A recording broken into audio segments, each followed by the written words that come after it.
At dawn on September 2, 1945, the skies above Tokyo were pale grey, heavy with silence after years of fire and thunder. On the decks of the battleship USS Missouri, dignitaries gathered to sign the surrender that would end the most catastrophic war humanity had ever known. But just beyond the ceremonies, in the streets of a broken empire, something remarkable was unfolding. Something so small it seemed almost trivial, and yet to those who witnessed it, unforgettable. American soldiers, grim and worn from years of combat, were handing out hot coffee and glazed donuts to Japanese civilians who had once been their sworn enemies. To the men it was routine, comfort rations shipped from the United States, prepared in makeshift field kitchens. But to the women and children receiving them, it was nothing short of a shock. The enemy who had burned their cities, who had dropped bombs that turned night into flame, was now smiling, offering warmth in a paper cup. Why, they whispered, bewildered. Why would conquerors give sweetness instead of steel? U.S. Army Occupation Report, September 1945. The scene defied logic. For years, Japanese propaganda had painted Americans as devils, brutal monsters, who would destroy, dishonor, and annihilate. Mothers had told their children that capture meant worse than death. And yet, standing in the ruins of Yokohama, Nagoya, and Hiroshima, they saw something else. Soldiers in khaki uniforms who shared cigarettes, sugar, and laughter. Strangers who seemed impossibly human. A boy later recalled holding his first American donut in both hands, as if it were treasure. Steam rising from the dough in the crisp autumn air. I had not tasted sugar in years, he remembered. I could not believe it was given freely. Japanese Civilian Memoir, 1947. But this moment did not appear out of nowhere. It was the culmination of years of relentless war that had transformed both nations. By 1945, Japan was on its knees. The empire that once stretched from the jungles of Burma to the islands of the Aleutians had shriveled into ruins. Its navy lay at the bottom of the Pacific, its air force shattered, its cities reduced to smoking craters. More than 66 urban centers had been systematically burned by B-29 firebomb raids, killing hundreds of thousands and leaving millions homeless. U.S. Strategic Bombing Survey, 1946. The atomic destruction of Hiroshima and Nagasaki sealed the inevitable. Yet even as surrender came, no one knew what kind of occupation awaited. Would the Americans rule with cruelty, vengeance, or indifference? Or would they impose a different order altogether? General Douglas MacArthur, appointed Supreme Commander for the Allied powers, had clear orders: disarm the Japanese military, dismantle its war industry, and reshape the nation into something that could never again threaten global peace. But MacArthur also understood something deeper, that true conquest could not come from force alone. It had to come from reshaping the hearts and minds of 70 million civilians. He instructed his soldiers to maintain discipline, to resist the temptations of conquest, and to treat the defeated population with dignity. MacArthur Directive, September 1945, yet discipline alone could not erase suspicion. The Japanese people braced themselves, expecting harsh treatment, starvation, even enslavement. Rumors whispered that women would be taken, that food would be stolen, that soldiers would behave as the Japanese army had behaved in China and the Philippines. Fear spread as the first American convoys rolled through shattered villages. But instead of looting, civilians saw something astonishing. GIs handing out surplus rations. The American logistical machine was unlike anything Japan had ever experienced. During the war, the U.S. Army had perfected a system of feeding millions of men across continents. Factories in Chicago, New York, and San Francisco churned out instant coffee, canned meat, chocolate bars, and powdered eggs by the ton. The fabled K-ration and D-ration had sustained soldiers from Normandy to Okinawa. Behind them were industrial giants, Kellogg's, General Foods, and the Donut Corporation of America, who had transformed civilian comfort foods into portable war rations. Quartermaster Corps Report, 1945. Now with the war over, those same supplies poured into Japan. To the Japanese, the abundance was staggering. Sugar, flour, and coffee had been rationed to near extinction during the war. Children had grown up never tasting chocolate, never drinking milk. Civilians survived on millet, sweet potatoes, and watery miso soup. And now, in the hands of their former enemy, they saw foods they had only read about in foreign books. The smell of roasted coffee drifted through the streets like a ghost from another world, one woman recalled. Civilian testimony, Tokyo, 1946. But the gesture carried more than calories. It carried symbolism. For American soldiers, coffee and donuts were not just food. They were comfort, ritual, a reminder of home. The Salvation Army had made donuts famous among doughboys in World War I, serving them on the front lines of France.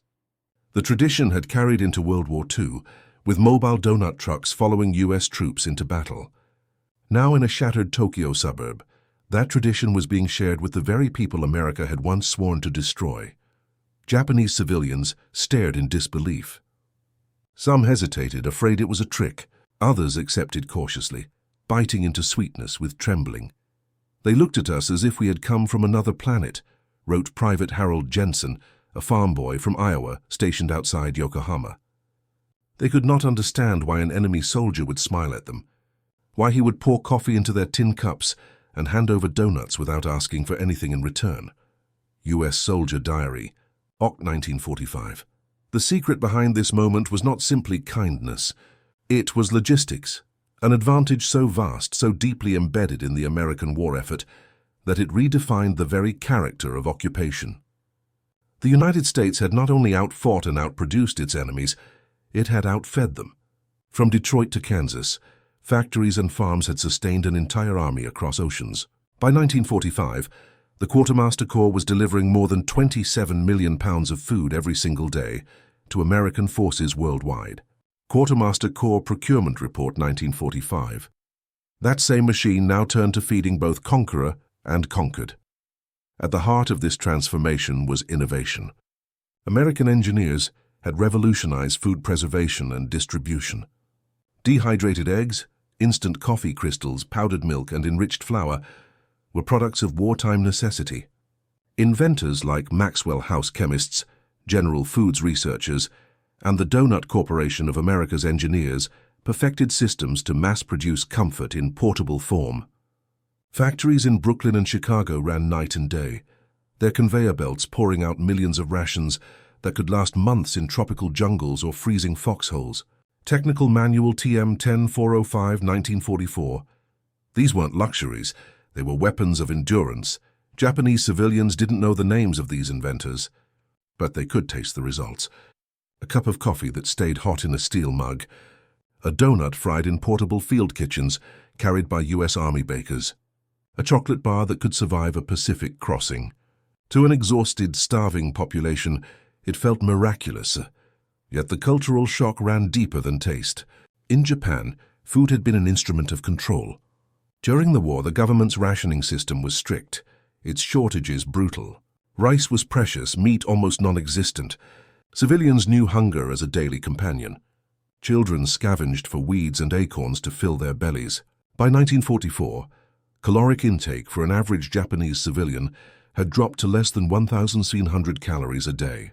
Japanese Health Ministry Report 1946. Now, within weeks of surrender, American trucks rolled through Tokyo distributing rations to prevent famine.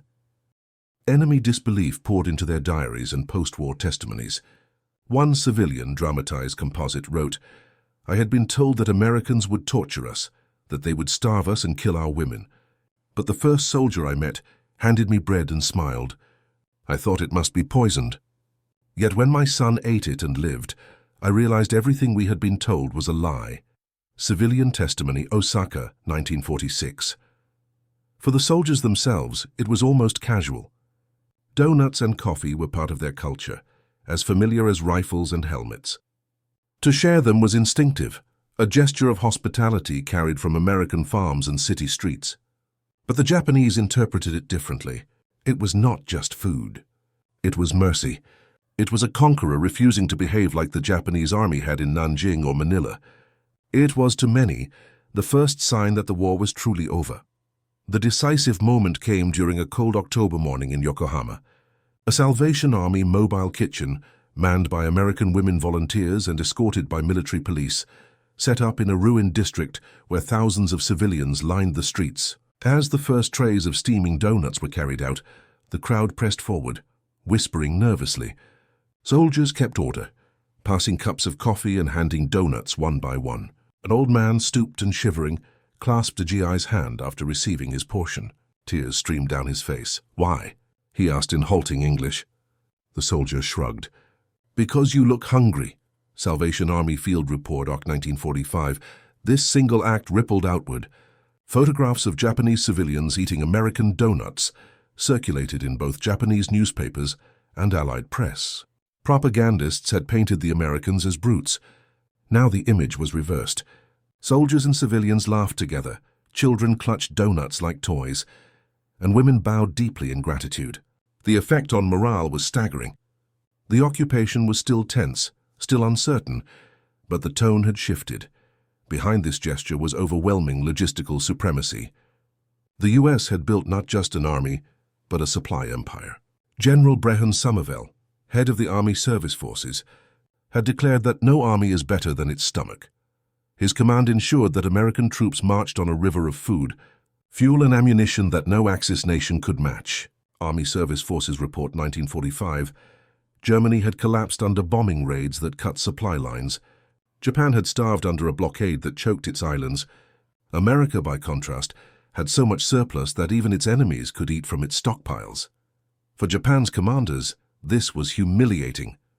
Reports from former officers after the war revealed disbelief at the scale of American logistics. One Japanese colonel admitted, "We could not understand how the Americans continued to fight with such energy. Their soldiers were always fed, always supplied. When we captured rations, we were astonished. They ate better than our generals." Interrogation of Japanese officials. U.S. War Department, 1946. Thus, donuts and coffee became more than comfort. They were symbols of an industrial war machine so vast it could extend generosity even in victory. Soldiers who had once rained firebombs on Tokyo now served warm drinks on its ashes. Civilians who had braced for cruelty instead received kindness. And in that moment, something began to change. Suspicion turned to curiosity. Fear began to soften into trust. Yet beneath the surface, the gesture carried a deeper message, one not lost on either side. The Americans had not only conquered Japan's armies, they had conquered hunger. They had conquered despair. And they had the power to feed an entire nation back to life. What began as coffee and donuts in Yokohama would grow into something larger, a massive relief effort, a re-engineering of Japanese society, and the foundation of a new alliance. But at that fragile beginning, in the ruins of 1945, no one knew what path lay ahead. The question lingered in the air like the steam from a cup of coffee. Could kindness truly rebuild a nation shattered by war? The answer would come in the months that followed, when America's hidden advantage, its capacity not just to destroy, but to nourish, reshaped the destiny of a defeated empire. The weeks turned into months, and the strange, almost unbelievable sight of American soldiers handing out donuts and coffee became the first chapter in a deeper transformation. By the winter of 1945, the U.S. occupation had moved beyond gestures. It had become a lifeline. The same supply chains that had fueled invasions from Normandy to Okinawa were now redirected toward reconstruction, and with them came an impact that was not only physical but profoundly psychological. Japan was starving. Entire harvests had been ruined by bombing raids and shipping blockades. Trains had been destroyed, cutting food off from cities. Black markets thrived, where rice was traded at prices a laborer could never afford. By some estimates, nearly 10 million Japanese risked death by famine in the winter of 1945-46. Japanese Cabinet Food Report, Jan 1946. Yet, the Americans stepped in. Cargo ships diverted from warfronts now arrived in Tokyo Bay, stacked with flour, sugar, milk powder, and canned meat. The irony was staggering. The same B-29s that had once incinerated Tokyo's neighborhoods now dropped sacks of wheat and milk powder. U.S. Strategic Bombing Survey 1946. This was not charity. It was strategy. General MacArthur understood that an occupied, starving population was a recipe for rebellion. If Japan collapsed into chaos, the fragile peace would fail. Feeding civilians, then, was a weapon as powerful as any bomb. American logistics officers, alongside Japanese administrators, set up distribution networks. Rice warehouses were guarded, bread lines were organized, schools reopened with hot lunches provided from U.S. Army surplus. The children of Tokyo tasted bread made from American wheat before they ever saw a rebuilt house. SCAP Food Distribution Directive 1946. The psychological shift was dramatic. For civilians, food became the first symbol of a different kind of conqueror. One Japanese mother wrote in her diary, "I feared the soldiers would come to take our children. Instead, they came to give them milk." Civilian diary. 1946. U.S. intelligence officers noted with fascination how quickly propaganda images of brutal Americans dissolved when families sat together over bread and coffee. G2 Psychological Operations Report, 1946. The impact rippled through every layer of society. Schoolchildren, once drilled to chant military slogans, now associated the occupying troops with sweetness and warmth. Farmers who had been forced to deliver their harvests to Tokyo for war rations now found Americans paying them in cigarettes and sugar. Even factory workers, whose lives had been consumed by endless shifts building bombers and battleships, found themselves repairing sewing machines and ovens to make bread. America was not just feeding Japan, it was reshaping its economy around peace. On the other side, for U.S. soldiers, this was an education in victory, unlike any they had imagined. Many had trained for brutal combat in the planned invasion of Kyushu, expecting to face suicidal resistance that would cost millions of lives. Instead, they found themselves ladling soup and frying donuts. Some felt uneasy, even guilty, knowing the destruction they had delivered. Others wrote home that they were proud, perhaps for the first time in the war, that their service meant something beyond killing. "It was the strangest thing," one GI later said. "We'd bombed them for years, and now the kids waited for us every morning like we were heroes. And all we did was give them coffee and donuts." Veteran Oral History, 1982. The Japanese response was not uniform. Older generations, who had believed fervently in the emperor's divinity and the sacred duty to resist, struggled to reconcile the sight of American soldiers behaving with dignity. Some saw it as a humiliation, that the nation that once dreamed of ruling Asia now depended on enemy bread. Others, especially the young, embraced it with open hands. For many teenagers and children, the occupation became their first taste of Western culture. Baseball games organized by U.S. soldiers, chewing gum, chocolate, and donuts became memories that defined a generation. Strategically, this mattered more than any tank or bomber.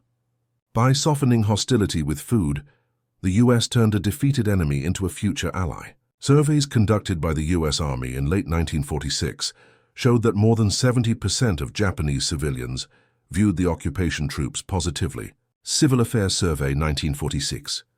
The same people who had once shouted "Death to America" now lined up gratefully at field kitchens. It also influenced Japan's future path. American wheat and milk did more than feed bellies. They reshaped diets. School lunch programs introduced bread, butter, and milk to millions of Japanese children. Within a decade, Japan's food culture had changed permanently, blending rice and fish with bread and coffee. Japanese Ministry of Education report. 1956. What began as donuts and coffee in the rubble became part of the nation's new identity. But the psychological effect on soldiers and civilians alike was not limited to the present. It carried forward into the Cold War. The lesson was simple but profound. Victory is not secured by bombs alone, but by the ability to rebuild, to feed, to inspire. When American soldiers handed donuts to Japanese civilians, they were demonstrating a kind of soft power that would later shape occupations from Germany to Iraq. And yet, there was also tragedy woven into this legacy. For every child who smiled at a donut, there was another who had lost parents in firebombing raids. For every mother grateful for a cup of milk, there was another who remembered her husband dying in Burma or Okinawa. The gesture did not erase the scars, it only softened them. But sometimes in history, softening is enough. Engineers, technicians, and logisticians deserve as much credit as generals. Men and women in Detroit, Chicago, and New Jersey who designed tin can sterilizers, perfected instant coffee, and built field ovens had unknowingly shaped Japan's post-war future. A nation broken by war was being stitched back together with flour, sugar, and ingenuity. Their contribution was invisible in parades and ceremonies, yet it was these engineers who allowed a hungry child in Tokyo to smile with sugar on his lips. Quartermaster Corps Engineering Division Report, 1945. By the spring of 1946, the occupation had taken on an almost surreal calm. Soldiers patrolled streets not with bayonets raised, but with coffee pots steaming. Markets reopened, classrooms buzzed again, and families began to hope. One U.S. Army report noted, "Civilian morale is higher than anticipated. Gifts of food have done more to stabilize the situation than any show of force." Civil Affairs Monthly Report, March 1946. The long-term legacy was clear.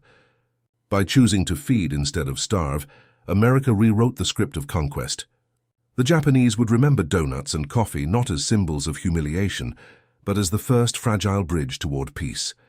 And in that bridge lay the foundation of an alliance that would, in time, reshape the balance of power in the Pacific. As one Japanese writer reflected years later, when the war ended, we expected only suffering. Instead, the first taste of peace was sweet, and it came from the hands of our former enemy. Post-war memoir, 1952. The story of donuts and coffee was not just about food.